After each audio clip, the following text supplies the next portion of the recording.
Welcome to the American Experiment Podcast. I'm John Hinderaker, joined today by David Zimmer. David spent 33 years in the Hennepin County Sheriff's Office, retiring as a captain, one of the most senior people in that department. David, big news story today, and you wrote about it last night. A Hennepin County attorney, Mary Moriarty, has charged a Minnesota state trooper with second-degree murder. Let's talk about that, starting with what happened. You know, what was the incident that has given rise to this charge? Well, it began as just a normal traffic stop, if there is such a thing. In the middle of the night back in July, a trooper stopped a car for taillights being out. And once the vehicle was stopped and the trooper identified the driver, they realized the driver was wanted in Ramsey County for a felony violent crime. And the driver, by the way, is a guy named Ricky Cobb. Ricky Cobb, right. So there was a process involved in the middle of the night to confirm whether Ramsey County still wanted Ricky Cobb arrested.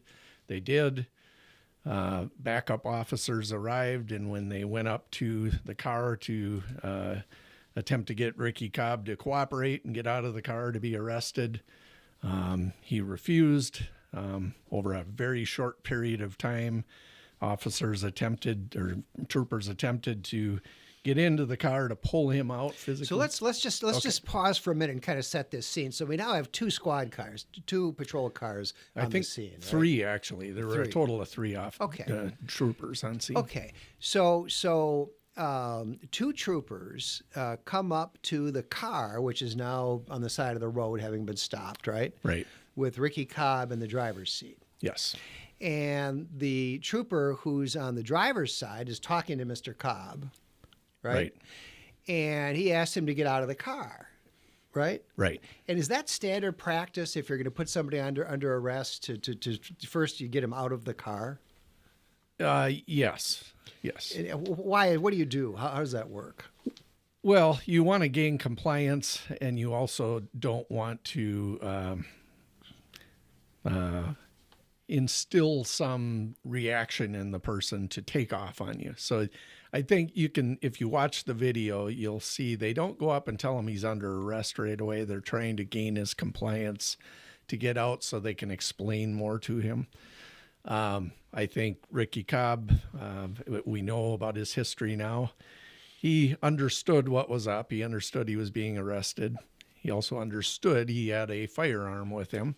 And he's a convicted felon. Convicted felon. All right. So is it legal for a convicted felon to be in possession of a handgun? It is not. All right. So here's this guy stopped by the police. He's got a gun in the car. He knows he's in trouble. He's a convicted felon. And the officer is he being polite to Cobb? I mean, is he talking to him in a normal way? Yep. He was polite, trying to be firm and saying, look, I need you to step out. We'll explain more once you do. But Cobb won't get out of the car. Won't get out of the car. Refuses to follow the officer's instructions. Right. Okay. So what happens next?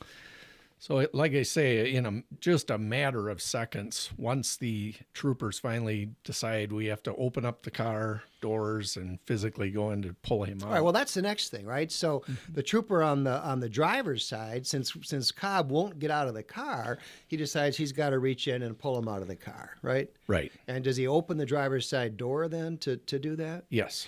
And as we now know, the trooper on the other side, at the passenger door, is a guy named Ryan Landrigan. Right. And he's the guy that's now been charged with murder. He's now the defendant. Yeah. So when his colleague is opening the door on the driver's side with a view toward pulling Ricky Cobb out of the driver's seat, what does Landrigan do? Pretty much simultaneously, they open the doors. And that's a standard procedure. He's the cover officer for the arresting officer. And as a cover officer, you want to get the best view of what's going on in that car to make sure there isn't a gun in his lap or, on the floorboards or something. So that was a great, standard piece of police work there. You open the door, you get as best a view of what's going on. And he put Cobb at gunpoint at that point, which was totally appropriate in the arrest situation of a uncooperative violent felon. Okay. So both doors are now open. Trooper Londrigan has drawn his firearm, Right. and the trooper on the driver's side is he now trying to pull Cobb out? Yes, it looks like what he was trying to do is reach over, unbuckle his belt, and at the same time pull him out. And within split seconds, the car lurches forward, stops, lurches forward, and takes off. This is all going on within seconds. And Trooper Londrigan is ordering him not to get out of the car.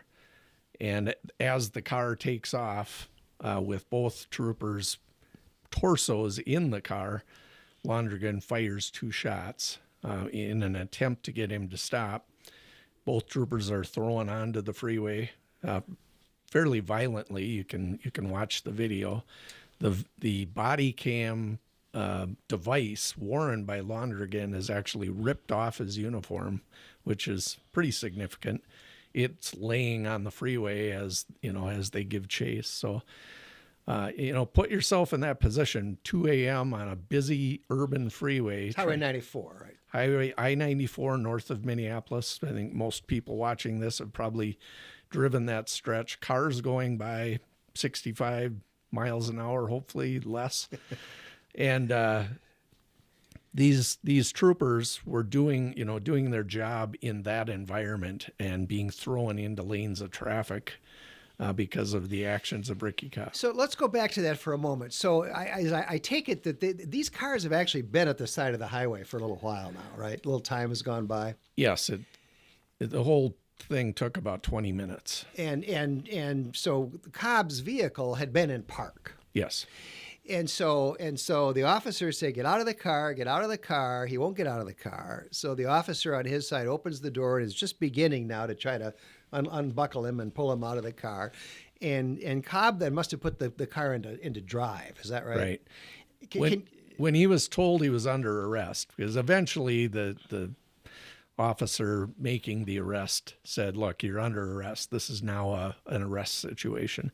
At that point, Cobb, it was confirmed what was going to happen. So he put it in gear, and you can see that in the video. You can see it in the video, and that's when things really ramped up. And so having put the car to drive, he now starts going. Yes. Yep. And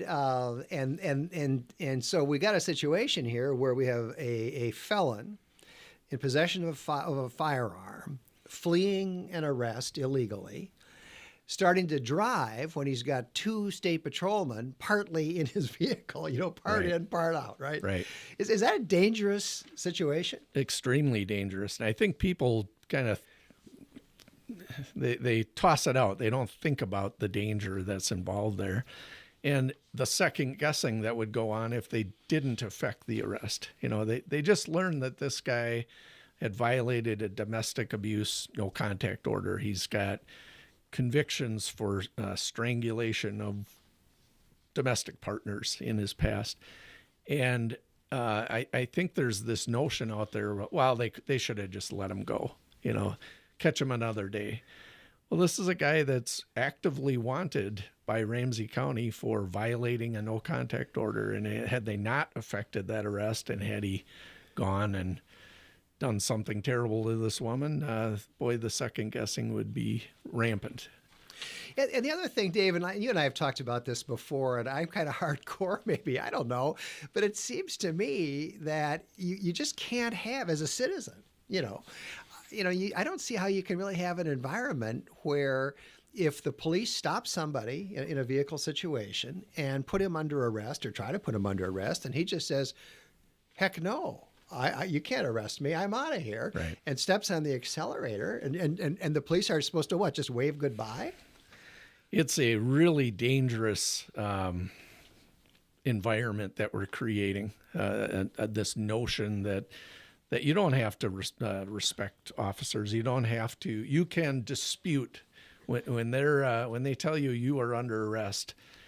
That is not the time to dispute it. You comply with it at that point and deal with it in court. But there's this notion that's growing out there that it's okay to refuse to be arrested or refuse to cooperate with the police, and that's going to make our entire state less safe. It's going to create a lot of dangerous situations if that's the rule. Right. So okay, so we've been walking through this incident, what happened, and Cobb starts to drive away with the obvious intent of just fleeing the arrest, and the officers are flung so that they both wind up on the pavement. And Officer Londrigan, who's the guy that's now been charged, has got his body cam, and the body cam, the thing is violent enough that the body cam is knocked off his chest and lands on the highway or whatever, the side of the road. And that's the point, is that at that moment is when Londrigan apparently pulls the trigger twice and shoots Cobb. Is within split seconds? He had already fired at that point. By the time he fired, as Cobb began to drive away. Yeah, he fires in response to Cobb's fleeing the arrest and the dangerous situation with both officers being partly inside the vehicle. Right. Now, so the $64,000 question, I guess, is, was that justifiable? Is that okay for the officer to use his weapon in that situation? Well, that is the $64,000 question. I think it really comes down to what can Londrigan tell us he was feeling and observing and recognizing at that moment. His attorneys have, interestingly, filed a document in the court case already, which lays out his defense. And his defense is that he felt that it was necessary to fire to prevent the great bodily harm or death of his partner or himself. So we know that that's what his defense is. We've had several pretty well-known cases just rather recently, haven't we, David, where criminals, carjackers, probably most commonly, have taken off with the victim still partly in the automobile, and there's been terrible, either death or terrible. This is extremely dangerous. Right. It can easily end up with the death of anybody being, you fall out of a car and the rear tires can run you over, or you fall into a lane of traffic on I-94. It's amazing that the arresting officer wasn't run over by somebody that was driving by at the same time. So at least based on everything we know, based on the video that we've got and so forth, there's no question this is a situation in which these officers are in danger. Right. It certainly is it puts them at risk of great bodily harm. And I guess we don't know exactly what Cobb would have done, if he had been able to continue on his merry way. But if I'm driving down Highway 94 at 2:00 in the morning, which is not my habit, but there might be some reason why I'm up late, I would prefer that there not be felons fleeing from arrests tearing down the highway. I mean, that's not necessarily safe either, is it? Oh, absolutely not. And it goes towards this growing momentum to, refuse to cooperate with police, and it just creates very dangerous situations for all of us. Okay, so that's what happened. Those are the facts as we know them so far. And in response to those facts, so this happened last July, right? So some kind of an investigation has been going on for a while. And we know a little bit about the investigation, don't we, based on what has come out so far? Right.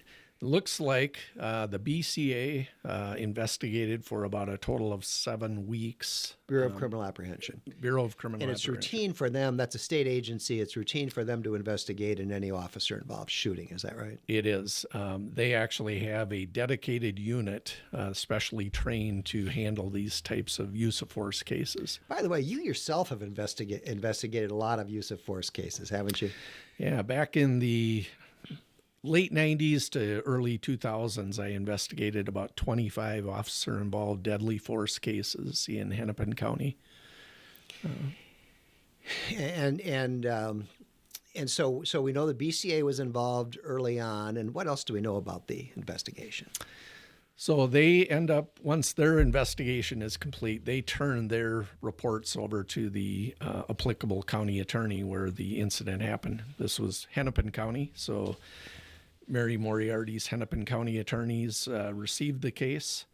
They then took several months to evaluate the reports and continue to investigate. There's reports in the newspaper that they hired a expert use of force evaluator to help them evaluate whether this use of force was justified. We don't know who that person is, but that'll be something really important to watch. Let's back up to the BCA for a moment, Dave. When the BCA investigates an officer-involved shooting, do they make a recommendation? Do they just lay out the facts, or do they say, we think this is a justified or unjustified shooting? No, they're pretty firm on all we do is collect the facts, and the attorneys need to evaluate whether it was justified or not. So, okay. Yeah. And so one thing we know that County Attorney Moriarty did, or somebody on her staff, was to hire and pay with county funds an expert on police use of force? Yes. But we don't know who that person is. We don't. So, Dave, as you know, I was a lawyer for many years, and I hired many, many, many expert witnesses, and I had many, many, many expert witnesses hired on the other side from me, Right. And I think everybody knows who's been in that business that in many, many instances, most instances, you know what kind of testimony you are looking for, and you know which experts in the field are the ones who are going to give you that kind of testimony. Right. That's a very, very common scenario. And it seems to me, I want to get your thoughts on this, because it seems to me that somebody like the county attorney could very easily slant the investigation by going out and hiring an expert witness that she knows is perennially critical of law enforcement, and then getting, as she could easily foresee, a report from that so-called expert that is critical and recommends prosecution. Or conversely, we don't know yet who this person was, but conversely, a county attorney could go and hire somebody who is known as a fervent defender of law enforcement and be very likely to get an opposite recommendation. It'll be really important and interesting to learn who that person is, and then look at their body of work and see how impartial they are. And see what the recommendation was and what it was based on. Right. Was there, and I know that the procedure has kind of gone back and forth in Hennepin County on how defendants are charged in these kinds of cases, but there was some grand jury involvement here. Is that right? That's what I've learned, yes. So what you're referring to is historically, for decades, if there was a deadly force, a use of deadly force by police in Hennepin County, the county attorney would impanel a grand jury, and everyone would testify before the grand jury, and all the evidence of the case would be presented. And the county attorney would put it upon the grand jury, which is a number of citizens, to evaluate whether the officers used justifiable deadly force. That changed in about 2016 under Mike Freeman. He had some high-profile police use of deadly force cases, and he took it upon himself. He kind of changed procedure and decided he himself was going to make the charging decision in these cases. And so since about 2016, all of those cases have, the county attorney themselves have made the decision of whether or not the use of force was justified. But they sometimes do use a grand jury as an investigative tool, is that right? Yes, and there's some controversy brewing, on Twitter and such, that that was an improper use of the grand jury. That's not my experience. My experience was we did not routinely, but the prosecutors would occasionally use the grand jury to secure testimony from witnesses, and then never go to the grand jury to seek an indictment, but would rather charge that case out, separate from what the grand jury did. So at least as we understand it at this point, the county attorney's office did impanel a grand jury as part of the investigation, but the charging decision was made by the county attorney, Mary Moriarty. Is that right? That's right. So now let's talk about the charges. there are multiple criminal offenses that have been charged against Trooper Ryan Londrigan, but the headline charge, the most severe charge, is second-degree murder. To talk about that a little bit. Yeah, like you said, the top charge is murder second degree without intent while committing a felony. It's commonly known as felony murder. But Officer Londrigan wasn't committing a felony. He was making a lawful stop as required by state law. I would agree with you, but as a matter of law, Mary Moriarty is suggesting that either the pointing of Officer Londrigan's firearm or the shooting of the firearm itself was an unlawful act, a felony. So I went to law school, as you know, Dave, quite a few years ago now. I'm embarrassed to say how many years ago. And when I took a first-year class in criminal law, one of the things we learned about was the felony murder rule. And in those days, that this is a rule that goes back a long, long way. I think we inherited it from the English common law. I think it goes back hundreds of years. But at that time, it was probably the law in all 50 states, certainly nearly all states, that if you were committing a felony, you're robbing a gas station, whatever it might be, you're committing a felony, and someone dies in the course of that event, even if it's your Confederate, and not that you killed him, but for some reason, even your Confederate, the guy who's helping you rob the gas station, for whatever reason, he dies in the course of that crime, you are on the hook for first-degree murder. Any death that happens while you were committing a felony, you are on the hook for first-degree murder, whether you did it or not. And that was the felony murder rule. It was controversial even at that time because it's easy to dream up fact situations where it's harsh, toward the criminal defendant. And over the years, a lot of states have kind of softened that rule, including Minnesota. But that's what we're talking about. We're talking about Minnesota's current version of the felony murder rule that goes all the way back into English common law, right? Right. And so if you're committing a felony, and in the course of that, you accidentally kill somebody, that becomes second-degree murder. Yeah, I've done some, I've spent some time on the phone with a couple of former prosecutors that I used to work some cases with, and there's not consensus on whether, they would charge this out the way Moriarty charged it out.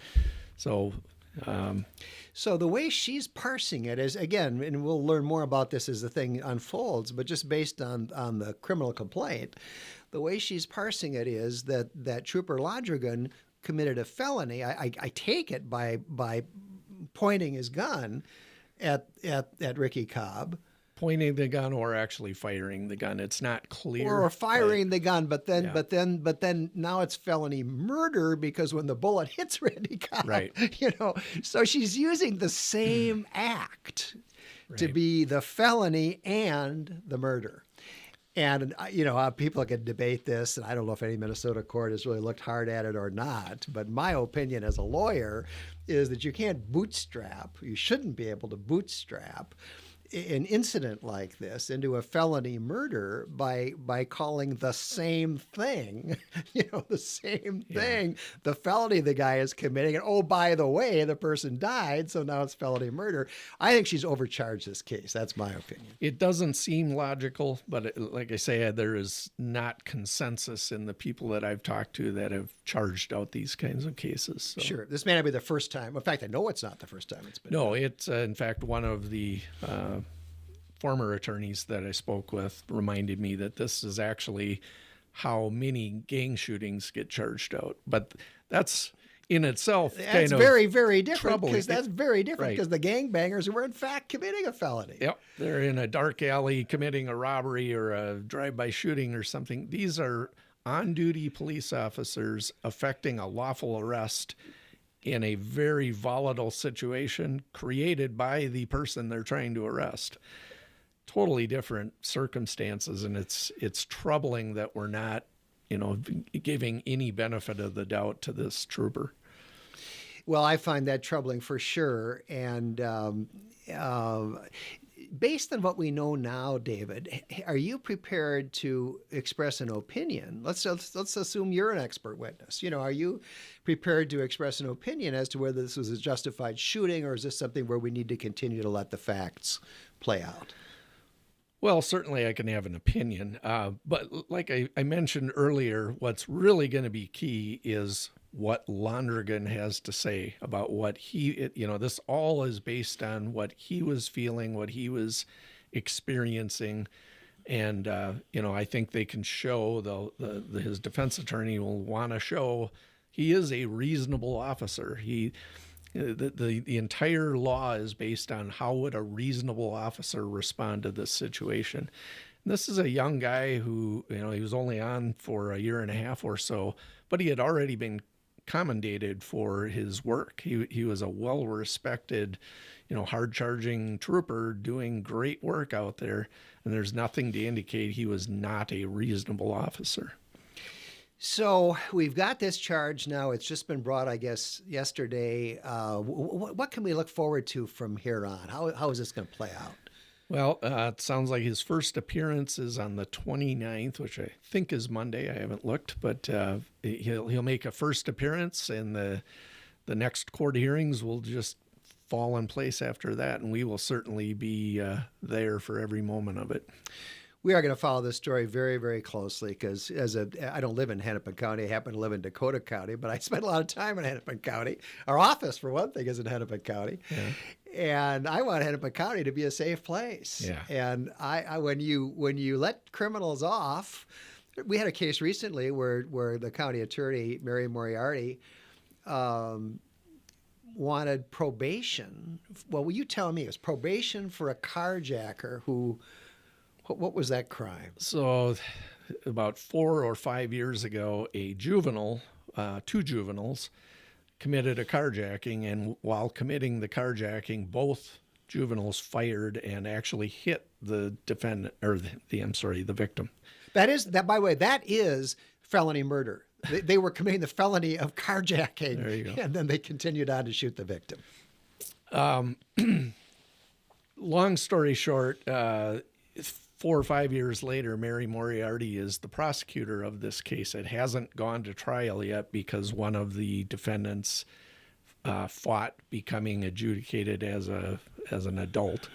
So anyway, she stepped in and offered probation to this juvenile who had murdered a man during a carjacking under the theory that the science suggests that juvenile brains are not fully developed and they can't be held responsible for. Well, she's got a theory that brains aren't fully developed until you're 25, if I'm not mistaken. Right. What percentage of violent crimes do you suppose are committed by people under 25? A large percentage. A large percentage.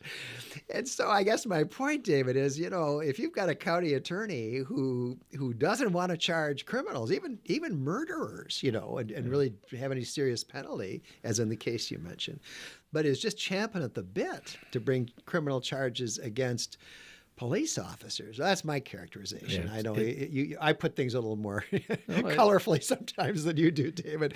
But what's the effect of that on law enforcement? Chilling, very chilling. I predict that this is going to set law enforcement back, similar to what happened in 2020 after the death of George Floyd, where we had officers, rightfully so, they're going to be reactive. They're going to do their job when they're called, but they're not going to proactively as much see something suspicious and say, you know what, society wants me to look into that. They want me to investigate and maybe stop a crime from happening.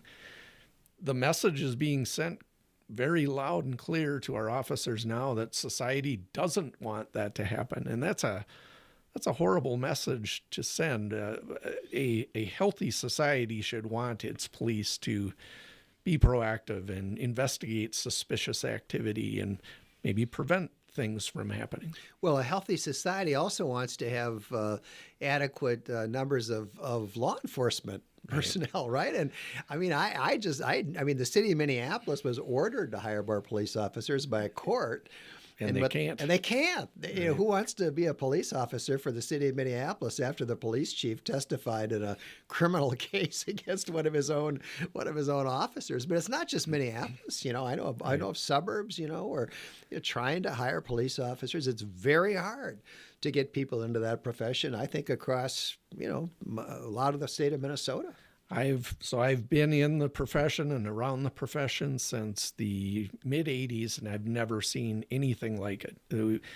We've never had trouble attracting people to the profession, but now people see it as, why would I stick my neck out and do something like that and end up in prison for doing what is legal to be out doing, arresting people and getting in situations.